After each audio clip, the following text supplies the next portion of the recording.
gente! Bem-vindos a mais um vídeo do nosso canal Mamães de Exceção. Bom, o tema do vídeo de hoje é romantização da maternidade. Eu fui dar uma olhada nesse tema para entender o que é esse romantizar a maternidade.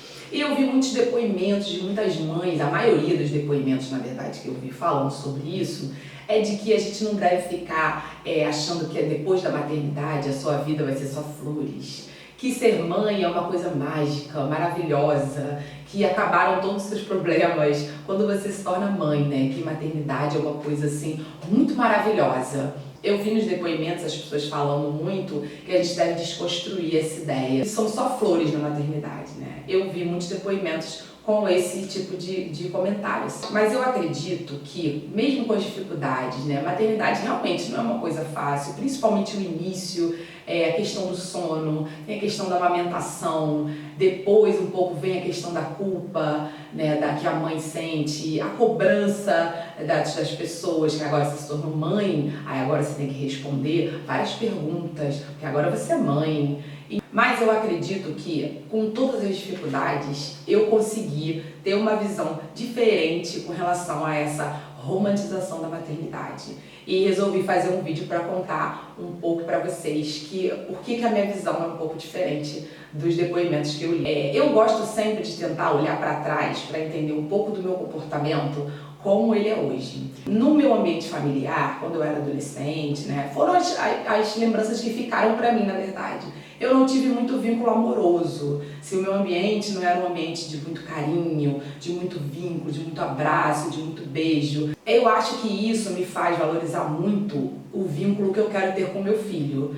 Então, assim, eu faço o possível para aproveitar o tempo que eu tenho com ele. A presença dele, para mim, é uma coisa que me faz muito bem. Eu tento cultivar muito esse vínculo, porque eu sei a falta que ele fez para mim. Eu acho que esse é um dos motivos de eu valorizar muito a presença do meu filho, assim, o estar com ele, para mim, é uma coisa muito importante. A outra questão é do trabalhar, assim, o meu tempo com meu filho é muito reduzido, porque eu trabalho o dia inteiro, desde que ele tem 6 meses. Então, assim, se a gente for olhar na prática, eu só tenho final de semana e dia de semana à noite para estar com ele, porque desde os 6 meses ele já fica com alguém, ou fica numa creche para eu poder trabalhar. E quando ele nasceu, eu já pensava assim, poxa, daqui a 6 meses eu já não vou ter o dia inteiro para ficar com ele. Então eu tento aproveitar até hoje, desde que ele era recém-nascido, a maior parte do tempo que eu tenho com ele, porque esse tempo é muito menor do que eu gostaria que fosse, na verdade. Então eu acho que tem alguns motivos que me fazem valorizar muito esse estar com meu filho. Então eu tento dar o melhor do meu tempo quando eu estou com ele, até em situações bobas, em atividades bobas, mas eu curto muito estar com meu filho, desde que ele era pequenininho. Porque eu acho que, assim, apesar dos dias difíceis que a gente tem, porque é difícil, né? Não é fácil, mas eu tentei canalizar para o lado bom que a maternidade me trouxe, para um lado assim de aprendizado, de evolução, porque eu percebi que a maternidade é uma grande chance da gente poder evoluir, da gente poder aprender coisas boas. Por exemplo, quer ver uma coisa que eu comecei a praticar e que eu antes não praticava muito ou nunca pratiquei, para dizer a verdade, era o autoconhecimento. Hoje, na posição de exemplo que eu tenho para o meu filho, porque, vamos falar a verdade, né? A gente é exemplo, depois que a gente vira mãe, depois que a gente vira pai, a gente se torna exemplo, mesmo a gente não querendo ser. A gente é exemplo o tempo todo. Então essa condição de exemplo, ela me faz analisar sempre o meu comportamento, para ver, né, se eu estou sendo um bom exemplo para o meu filho, porque eu não quero ser mau exemplo para o meu filho. Então, toda vez que eu tenho uma atitude com ele ou uma atitude com outras pessoas, isso me faz analisar se eu estou sendo um bom exemplo para o meu filho. E é uma coisa que me faz muito bem, porque eu acho que o autoconhecimento é uma coisa que te faz fazer menos besteira, pelo menos me fez fazer menos coisas erradas na vida, sabe? Aquele repensar 2 vezes naquilo que você vai fazer, ou então, depois que você fez, você ficar pensando se aquilo ali realmente era devido, se aquilo ali foi o melhor que você fez. O autoconhecimento que o meu filho me trouxe foi uma coisa muito boa pra mim.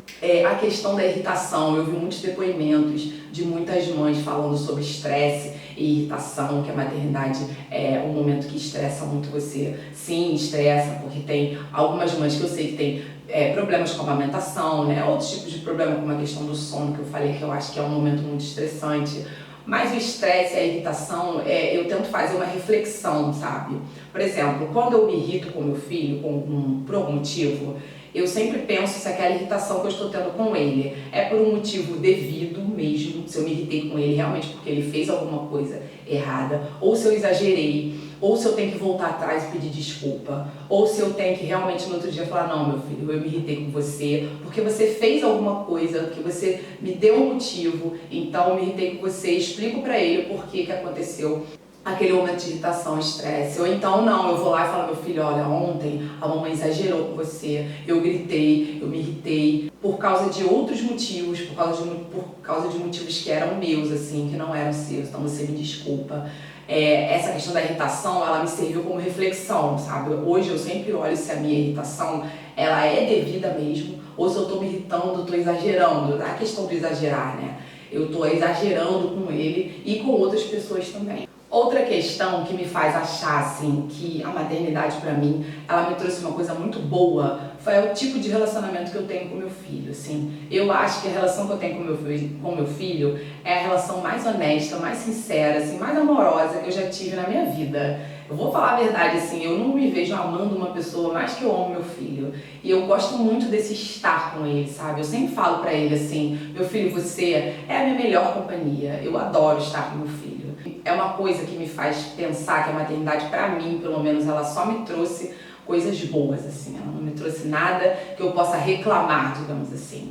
E agora eu separei algumas situações do meu cotidiano, algumas coisas que acontecem, que me fazem ter essa visão de romantismo da maternidade, de achar que ser mãe é uma coisa maravilhosa e que eu acho que eu me descobri, na verdade, sabe? Eu encontrei o meu caminho, como eu gosto de ser mãe. Eu não sei explicar pra vocês, mas eu gosto muito de ser mãe. E tem algumas situações que acontecem que é besteira, que é detalhe, tomaram uma importância tão grande na minha vida, e eu gostaria de contar elas pra você. A questão do sono, desde que ele era pequeno, eu vi muitos depoimentos falando sobre isso, que a falta do sono, na verdade, quando você chega em casa e você tem um recém-nascido para cuidar, é muito complicado, porque muda a sua questão do sono, você não vai mais ter horário para dormir. Por exemplo, meu filho acordava de 1 em 1 hora para mamar de noite. E eu cuidei do meu filho sozinha, já falei isso em outros vídeos aqui. Então, assim, não tinha ninguém para levantar, para colocar meu filho para rotar, nem para nada. Era eu e ele.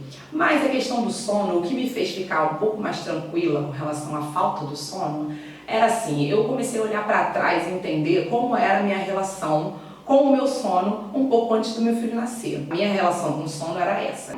Geralmente na sexta-feira depois do trabalho, o que acontecia? Isso antes do meu filho nascer. Eu ia pra night. No Rio de Janeiro a gente fala night, tá? Vou falar night assim, eu ia pra dançar, ia sair pra algum lugar, né? Eu saía e ficava acordada até um pouco mais tarde, né? Vamos dizer assim, até a madrugada. Chegava em casa de madrugada e ia dormir um pouco. No sábado de manhã, se tivesse sol, eu ia à praia. Levantava um pouco mais cedo, ia à praia, então já dormi pouco ali. Aí chegava da praia, se tivesse algum outro lugar para sair de noite, eu ia sair de noite. Dormia um pouco depois da praia e depois eu ia sair. Então a minha relação com o sono, ela já era bagunçada. E isso acontecia, vamos colocar, quase todos os finais de semana. Então eu olhava para trás e pensava assim, poxa, antigamente eu saía, estava bebendo, e dançava e eu conseguia fazer tudo. Por que agora eu tenho um recém-nascido que tá aqui, ó, bonitinho, fofinho, eu só tenho que levantar para amamentar ele e isso vai ser um problema de sono para mim? A questão do sono, eu tirei de letra dessa forma, porque o meu sono ele já era muito atrapalhado. E agora, como eu tinha virado um momento especial para mim, então não tenho nada a reclamar do sono, assim. Nunca acordei e pensando, ai, que saco, eu podia dormir mais, sabe? Porque antes eu já não dormia mesmo, então pra mim não fez muita diferença. A questão do sono, eu tive esse olhar, assim, de como era para como ficou. Então foi moleza pra mim a questão do sono. Outra coisa que eu gosto de fazer muito e que me traz assim, um sentimento muito bom é cozinhar. Eu adoro cozinhar. Então hoje, quando eu faço uma comida e o meu filho olha pra mim e fala assim, mãe, tá muito gostoso. Eu tenho um sentimento tão gostoso com relação a isso, sabe? De poder cozinhar e meu filho hoje olhar pra mim e achar a minha comida boa, sabe? É tão bonitinho quando ele fala, mãe, tá muito gostoso. Eu acho sensacional, assim. É um momento que me traz uma sensação muito boa. A outra questão também que eu achei muito legal dessa época, né? Eu tô gravando na quarentena, tô em casa, tô gravando na quarentena. Meu filho tem 5 anos, aí o que eu fiz? Durante a quarentena, como não tem muita coisa pra fazer, eu fui ensinar ele a ler, sabe? Peguei os livros e comecei a ensinar as sílabas, né? Você começa pelas letras, aí depois eu comecei pelas sílabas e fui ensinar ele a ler, sabe? Então eu tive a chance de passar esse momento da vida do meu filho com ele, ensinei ele a ler, sabe? Ele não aprendeu a ler na escola, fui eu que ensinei ele a ler. E tão gostoso você ir vendo a evolução, né, da criança. Tem vários detalhes assim que eu podia contar. Por exemplo, quando é pequenininho eu ficava sonhando com a vozinha. Como é que seria a voz do meu filho, sabe? O primeiro mamãe que fala, né? Até hoje, meu filho tem 5 anos. Até hoje, quando ele fala aquele mamãe mais carinhoso, eu acho tão bonitinho, eu acho tão amoroso. Uma coisa que eu sonhei também, que isso eu queria deixar registrado e que quem é fã vai me entender. Quando eu tava grávida, eu sempre pensava assim, quando meu filho nascer, eu vou ter a chance de ver Chaves e Chapolin com meu filho. Gente, estou falando isso porque eu sou fã. Por exemplo, não tem o pai que sonha em levar o filho para ir ver, o pai que é fã de futebol, né? Que sonha em levar o filho para ir ver um futebol no Maracanã ou levar o filho para ver no estádio. Então, a minha realização era sentar com meu filho para poder ver Chaves e Chapolin com ele. E hoje, quando eu faço isso, eu me sinto tão bem, sabe? E ele gostou do Chaves e Chapolin. A gente comprou os DVDs, né? Então, às vezes, ele viu os DVDs. Não é o preferido dele, o preferido dele é Homem-Aranha. Mas o Chaves e Chapolin, ele gostou. Isso aí eu planejei, eu sonhei, assim, falei, não, quando meu filho nascer, eu vou ver Chaves e Chapolin com ele. Eu lembro que eu comprava roupinhas pra ele de Chaves e Chapolin, pra ele andar com Chaves e Chapolin, porque eu queria que ele fosse fã também. Então essa foi uma realização, né, daqueles sonhos de pais e mães que a gente tem. Não, quando meu filho nascer, eu vou fazer isso aqui. Que quem é fã de Chaves e Chapolin vai me entender. Então assim, tem vários detalhes que me fazem achar que a minha relação com meu filho é uma relação amorosa, romântica, maravilhosa, e que era esse depoimento que eu queria deixar para vocês e saber de vocês se vocês realmente acham que a gente deve desconstruir essa romantização ou se a gente deve levar ela a sério, assim, levar ela no tom mais romântico que ela dá pra gente. E um detalhe que eu reparei também quando eu fui ver os depoimentos, eu não vi nenhuma romantização da paternidade. Eu não vi nenhum depoimento de pai falando se a gente deve romantizar a paternidade ou não. Gostaria de saber nos comentários dos pais aí o que eles acham sobre a paternidade. É um momento maravilhoso para eles ou tem alguns estresses, tem algumas coisas que sobrepõem esse momento de só flores, digamos assim, né? Então, eu queria deixar aberto aí para vocês comentarem. Essa é a minha visão desse tema romantização da paternidade e queria que vocês comentassem aí para a gente conversar sobre esse momento, as dificuldades que vocês passaram, as dificuldades que vocês superaram, né? Que vocês achavam que ia ser muito difícil, que vocês conseguiram superar, quem é mãe, quem é pai, quem tá grávida, quem tá no início do cuidado com o filho recém-nascido. Como é que tá sendo para vocês, assim? Era o que vocês esperaram ou era uma coisa completamente diferente? Contem aí nos comentários, viu?